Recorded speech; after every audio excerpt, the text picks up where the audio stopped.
hopefully they hold you up. In Europe, this is actually how they do it. They put pieces of wood under their arms and they walk through the tank and mix it with their legs. OSHA doesn't really like that, so we tend not to do that here in the United States.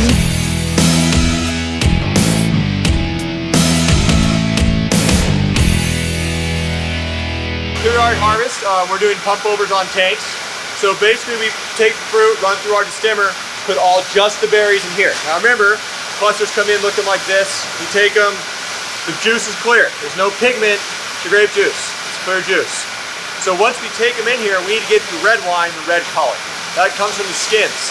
So if you look, we're pumping the tank over. That's been fermented for a day. We're starting to get some pigment out of that.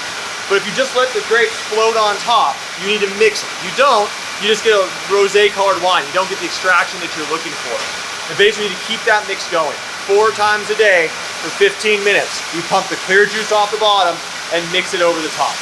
This process is called pump over. This is actually a fire hose pump over. It takes an individual to sit here and do this. You can do it with an irrigator, it's like a sprinkler, but it doesn't work as well. So one of the reasons we have labor around the winery is for things like this, hand work. Small scale, you can do it with a pump. You can pump a punch down wand, just like a plate, and push up and down inside the wine. And that works pretty well, but this size tank, I could walk on top of it. I can't do that by hand.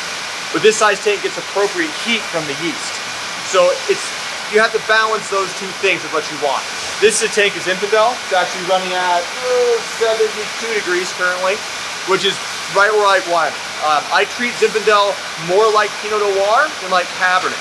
It's kind of a gentle monster. It gets really big and really bold, but if you treat it like Cabernet, I tend to get too rough around the edges. I like the raspberry, I like the cherry characters it has, and that's what this pump over gives me. You know, we roughly are trying to rotate the entire volume of the tank over the top, mix it in, make it look like soup again. But what happens is the yeast produce CO2 gas, the gas clings to the skins, and a cap rises on top of the tank. That cap on this tank is roughly 4 feet thick, so I can walk over it and those little tiny bubbles will hold me up. Hopefully they hold you up. In Europe, this is actually how they do it. They put pieces of wood under their arms and they walk through the tank and mix it with their legs.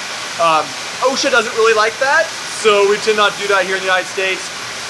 We do the pump over method. This is the most common method of mixing wine. You do it for white wines, you would never do this. The oxygen's a problem. For red wines, this oxygen being mixed in during ferm makes your wines big and round in the mouth instead of being tight.